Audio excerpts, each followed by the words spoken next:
은혜로우신 하나님, 이 새벽에 하나님을 예배할 수 있게 복 주시니 감사합니다. 우리 예배를 받아주시고 은혜 내려 주시옵소서. 예수님 이름으로 감사하고 기도드립니다. 아멘. 337장입니다.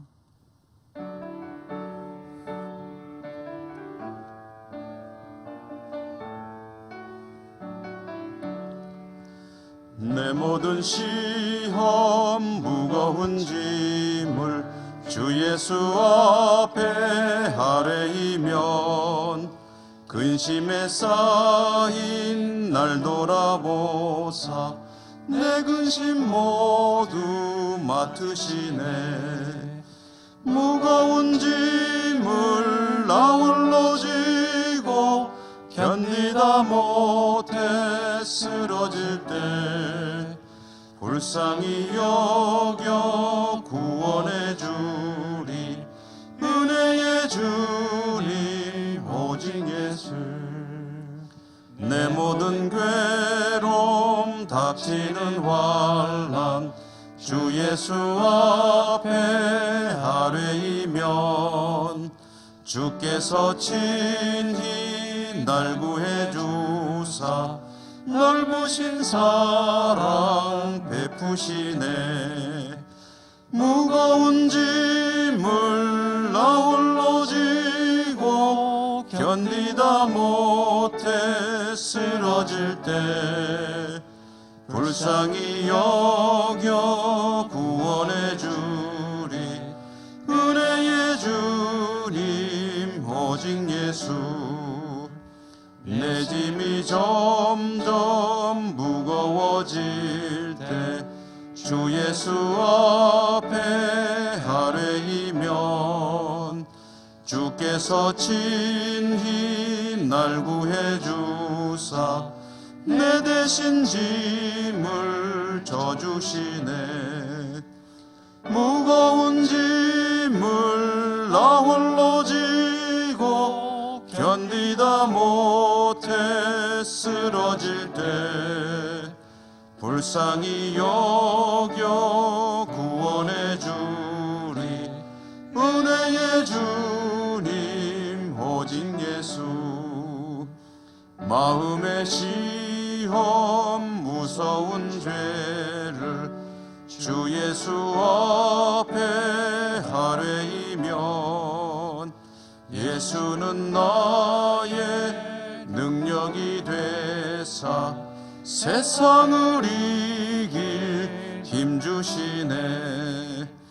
무거운 짐을 나 홀로 지고 견디다 못해 쓰러질 때 불쌍히 여겨 구원해 주리. 은혜의 주님 오직 예수. 마태복음 24장 15절입니다. 15절에서 28절까지. 마태복음 24장 15절에서 28절까지 한 절씩 번갈아 교독하겠습니다. 그러므로 너희가 선지자 다니엘이 말한 바 멸망에 가증한 것이 거룩한 곳에 선 것을 보거든 읽는 자는 깨달을진저.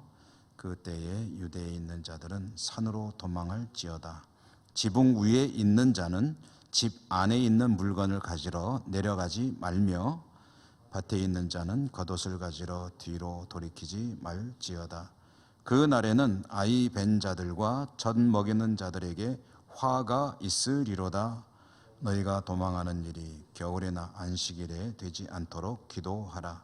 이는 그때에 큰 환난이 있겠음이라. 창세로부터 지금까지 이런 환난이 없었고 후에도 없으리라.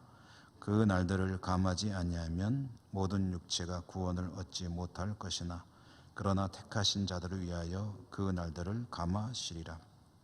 그때에 사람이 너희에게 말하되 보라 그리스도가 여기 있다 혹은 저기 있다 하여도 믿지 말라. 거짓 그리스도들과 거짓 선지자들이 일어나 큰 표적과 기사를 보여 할 수만 있으면 택하신 자들도 미혹하리라. 보라, 내가 너희에게 미리 말하였노라. 그러면 사람들이 너희에게 말하되, 보라, 그리스도가 광야에 있다 하여도 나가지 말고, 보라, 골방이 있다 하여도 믿지 말라. 번개가 동편에서 나서 서편까지 번쩍임같이 인자의 임함도 그러하리라. 죽음이 있는 곳에는 독수리들이 모일 것이니라. 아멘. 오늘 말씀, 미혹 당하지 말라라는 제목으로 잠시 말씀을 함께 나누고 기도하도록 하겠습니다. 24장이 주님께서 제자들에게 들려주시는 종말의 때에 관한 말씀, 종말론의 이야기입니다. 주님은 제자들에게 마지막 때가 이르면 이와 같은 일들이 있을 것이다, 징조에 대해서 말씀을 들려주시는데요, 오늘 말씀에는 큰 시련, 환난의 때가 있을 것임을 예고해 주십니다. 내용은 들으면 참 끔찍합니다. 거룩한 곳에는 멸망에 가증한 것이 선다라고 했는데, 이것은 성전에 우상이 떡하니 버티고 서게 될 것을 예고하는 그런 말씀입니다. 환난이 닥쳐올 것입니다. 그 환난이 닥쳐오면 사람들은 목숨을 구하기 위해 이리저리 급히 도피해야만 하는데요, 주님은 그 일이 추운 겨울에 일어나지 않도록 기도하라고 했습니다. 겨울에 이런 일이 일어나면 몇 배 더 힘들 수밖에 없는 거지요. 그러니 환난이 올 때에 겨울에 오지 않도록 해달라, 이렇게 기도하라는 것. 또 안식일에도 일어나지 않게 기도하라고 하십니다. 안식일은 거룩하게 하나님께 집중하는 날인데, 이런 날 목숨을 구하기 위해 이리저리 갈팡질팡하며 도피해야 한다면 참으로 구슬픈 일이 아닐 수가 없겠죠. 겨울이나 안식일에 이런 일이 일어난다면 몇 배 더 힘들고 몇 배 더 슬픈 일이기 때문에 이런 일이 겨울이나 안식일에 일어나지 않도록 구하라라고 말씀을 하십니다. 이 환난은 얼마나 극심한 것인지 말씀하시기를 창세로부터 이후에 이르기까지 이런 환난이 없을 것이다 라고 말씀을 하셨는데요, 실제로 역사 속에서 이와 비슷한 환난이 있었습니다. 주후 66년에서 70년까지 유대 전쟁이라고 하는 그런 이스라엘 민족으로서는 참으로 전 국토가 짓밟히는 그런 환난을 겪은 그런 전란이 있었는데요, 로마가 이스라엘로 쳐들어온 것입니다. 그래서 특별히 예루살렘은 완전히 폐허가 되어버리고 말았습니다. 성전이 무너져 내렸습니다. 완전히 파괴되어 주님 말씀하신 대로 돌 위에 돌 하나도 남지 않는 그런 참혹한 일이 벌어졌습니다. 끝까지 로마에 항전하던 약 1000명의 열혈 민족주의자들은 마사다라고 하는 그런 절벽 꼭대기 위에서 로마에게 결국은 점령을 당할 위기에 처하자 1000명이나 되는 사람들이 집단 스스로 목숨을 끊는 그런 비참한 일도 있었습니다.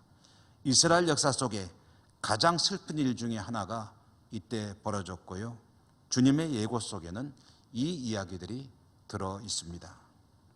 그런데 사실 이런 시련보다 성도에게 더 큰 문제가 있습니다. 그것은 성도들이 미혹을 당할 것이다 라는 주님의 말씀입니다. 그리스도가 여기 있다 저기 있다 하여 성도들은 그 말을 듣고 현혹될 것입니다. 미혹 당하는 거죠. 거짓 그리스도, 거짓 선지자들로 인해서 하나님의 백성들은 극심한 영적인 혼란을 겪게 될 것입니다. 이것은 사실은 육신의 고통보다 훨씬 더 어려운, 힘겨운 시련이 아닐 수가 없습니다. 육신의 고통은 일시적인 것입니다. 그러나 이 영적인 미혹으로 인한 어떤 멸망에 이르게 된다면 그것은 영원에 이르는 것이기 때문에 훨씬 더 참혹한 일이 되는 것이죠.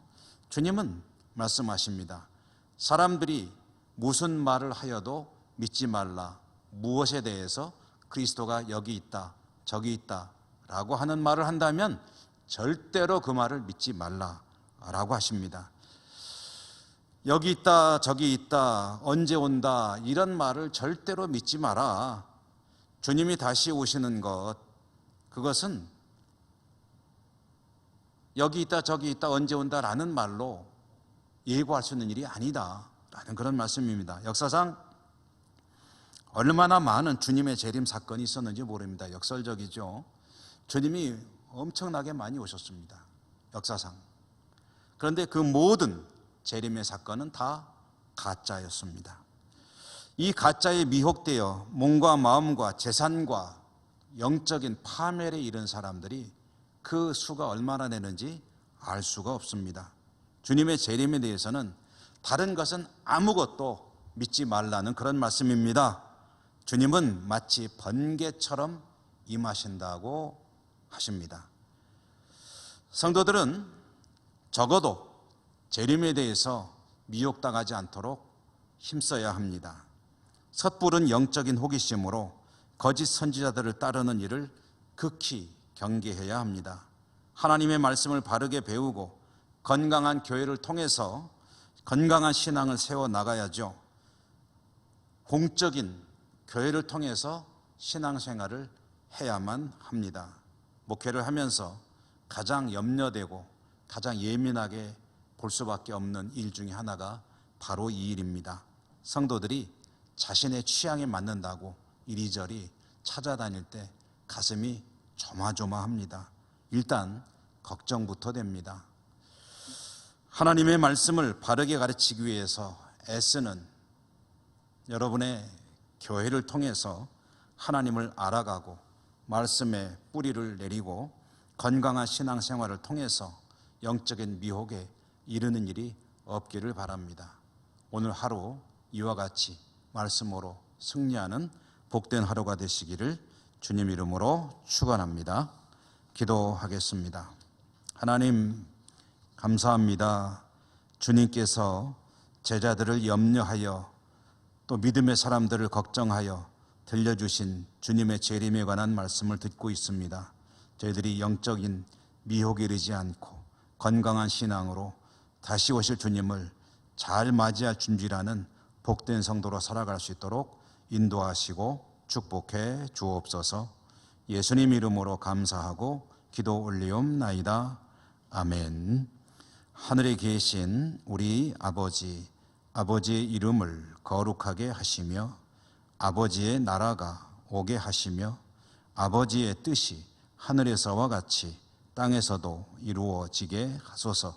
오늘 우리에게 일용할 양식을 주시고 우리가 우리에게 잘못한 사람을 용서하여 준 것 같이 우리 죄를 용서하여 주시고 우리를 시험에 빠지지 않게 하시고 악에서 구하소서. 나라와 권능과 영광이 영원히 아버지의 것입니다. 아멘. 여러분 기도하실 때 오늘 또 먼저는 코로나를 위해서 기도해 주시기 바라고 백신 접종 잘 순조로이 진행되어 집단 면역 또한 이루어져 갈 수 있도록 위해서 기도하시고요. 세계 곳곳에 어려움 당하는 지구촌 우리 여러 나라들이 참 많습니다. 그리고 선교 현장 위해서 기도해 주시기 바랍니다. 우리의 전 땅을 위해서 기도하시고 어려움 당하는 우리 교우들, 흩어진 가족들을 위한 기도 드리시고 또 우리 교회 회복을 위해서도 기도하시기 바랍니다. 물론 여러분의 기도 제목도 하나님께 하나하나 아뢰시기 바라고요. 다 같이 간절한 마음으로 하나님께 기도하겠습니다.